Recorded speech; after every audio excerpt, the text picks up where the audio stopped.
বিরোধী দলের মনে হচ্ছে আপনারা আসলে জুলাই সনদের মধ্যে নাই, আপনারা অ্যাকচুয়ালি আপনাদের যে 31 দফা আপনারা সেই দিকেই যেতে চান, আবার আপনারা বলছেন আপনারা অক্ষরে অক্ষরে পালন করবেন।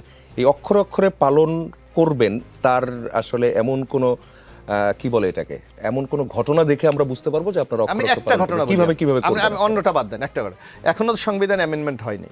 বর্তমান সংবিধান অনুসারে কিন্তু স্পিকার ডেপুটি স্পিকার নিয়োগের একটা বিধান আছে, সেখানে বিরোধী দল থেকে স্পিকার দেওয়ার কোনো বিধান কিন্তু এখনো পর্যন্ত সংযুক্ত হয় নাই।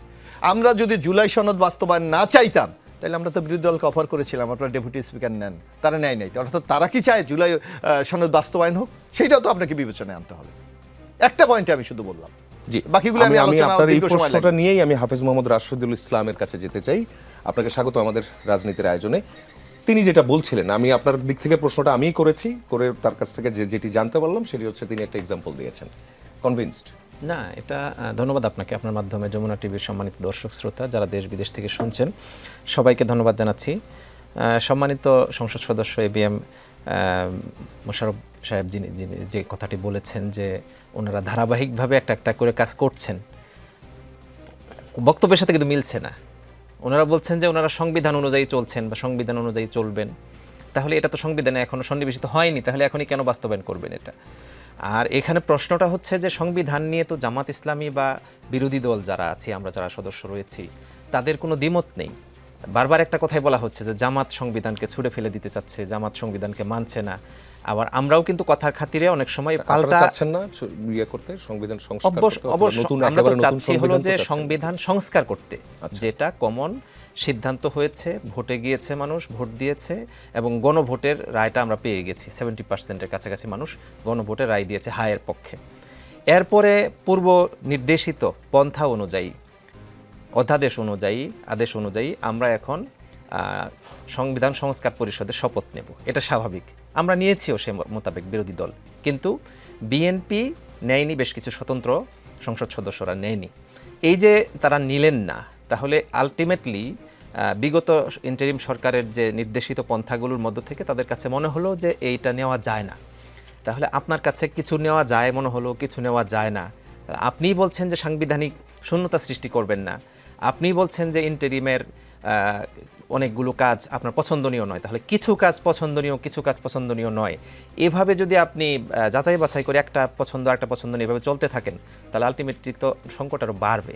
আমরা এজন্যই বলেছি গণভোটের রায়কে মেনে নিয়ে, সংবিধান সংস্কার পরিষদের শপথ নিয়ে আপনারা যেভাবে বলছেন যে একটা করে জুলাই সনদের প্রত্যেকটা চ্যাপ্টারকে আপনারা বাস্তবায়ন করবেন, সেটা করুন, কোনো আপত্তি নেই। আচ্ছা, সংস্কার মানেই যদি ছুঁড়ে ফেলা না হয় তাহলে সংশোধনে আসতে আপত্তি কোথায়?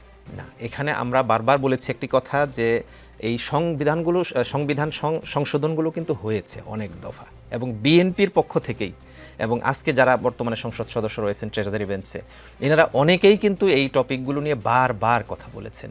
এই বিচার বিভাগ নিয়ে, এই তত্ত্বাবধায়ক ইস্যু নিয়ে একটার পর একটা কিন্তু অ্যামেন্ডমেন্ট হয়েছে।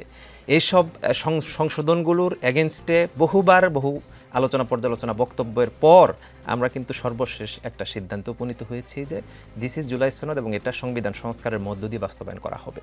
ইভেন নোট অফ ডিসেন্ট সহই কিন্তু এখানে স্বাক্ষর করে, যদিও অনেক প্রশ্ন রয়েছে, এখানে বিএনপির পক্ষ থেকে একটা বড় ধরনের আপত্তি রয়েছে যে নোট অফ ডিসেন্ট সহ যখন স্বাক্ষরিত হবে সেই স্ক্রিপ্টের মধ্যে কিছু ভুল বা কিছু কি বলে এটাকে, আগের স্ক্রিপ্ট আর পরের স্ক্রিপ্টের সাথে কিছু বেমিল রয়েছে।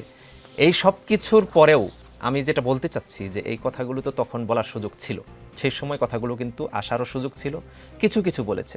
তাহলে আপনারা কেন নির্বাচনের আগেই এটার একটা ফায়সালা করলেন না? আপনারা তো এটাও ফায়সালা করেছেন, আমরা সবাই কিন্তু সারা দেশের গণতান্ত্রিক রাজনৈতিক দলগুলো যারা এই নির্বাচনে অংশগ্রহণ করেছেন তারা সবাই কিন্তু এটা মেনে নিয়েছেন যে বিএনপি একই দিনে গণভোট, একই দিনে ভোট চেয়েছে। আমরা কিন্তু আগে চেয়েছিলাম যে আগে গণভোট হয়ে যাক, তারপরে নির্বাচন হোক। বিএনপির দাবির প্রেক্ষিতে শেষ পর্যন্ত কিন্তু আমরা সবাই ঐক্যমত্যর ভিত্তিতে একটা ডেটে সবাই এসেছি। তাহলে এভাবে তো কনক্লুশনে পৌঁছেছি আমরা। এখন সেই কনক্লুশন থেকে আবার যদি পিছিয়ে মনে করি যে গণভোট অধ্যাদেশও যাচাই বাছাইতে যাচ্ছে এখন। হ্যাঁ, তাই তো দেখা যাচ্ছে এখন। তার মানে আমরা নোটিশে উত্থাপন করলাম, আমাদের আলোচনা হলো, টক হলো, শেষ হয়ে গেল, যেটা সিদ্ধান্ত আগে ছিল সেটাই, অর্থাৎ বিএনপি যা চাইবে সেটাই বাস্তবায়ন হবে। এইভাবে যদি চলতে থাকে তাহলে তো আমরা যদি বলি এই মুহূর্তে যে আবার ফ্যাসিবাদী কায়দাগুলোকে সামনে নিয়ে আসার জন্য উদ্যোগ নেওয়া হচ্ছে, তাহলে তো দুঃখজনক হবে না এটা বিষয়টা? ইভেন আমি যদি বলি এই মুহূর্তে যে স্বরাষ্ট্রমন্ত্রী গত পরশুদিন মেবি বক্তব্যে তিনি বলেই ফেলেছেন এক পর্যায়ে যে তিনি মব কালচারকে বন্ধ করার স্বার্থে তিনি রাজপথে কোনো কর্মসূচিকে অ্যালাউ করবেন না, রাজপথ বন্ধ করা যাবে না। তাহলে জনগণ যদি কোনো ন্যায্য দাবি নিয়ে মানুষের সাথে নিয়ে কথা বলতে চায়, তাহলে তারা কোথায় কথা বলবে? তার জন্য এরকম এত বড় ফিল্ড, এত বড় অডিটোরিয়াম কোথায় আছে? তাহলে আলটিমেটলি আপনি তো আবার বিগত ফেসিবাদী চেতনাকে ধারণ করে এই টাইপের কথাবার্তাগুলো বলছেন। আমরা কিন্তু এই আলোচনাগুলো এখন করতে পারি, কিন্তু এত কিছুর পরেও বিরোধী দলের পক্ষ থেকে খুবই সহজ কথাবার্তা বলা হয়েছে যে আমরা ন্যায্য দাবিতে আপনাদের পক্ষে আছি, আপনাদের ন্যায্য যে কোনো উপস্থাপনার পক্ষে আমরা আছি।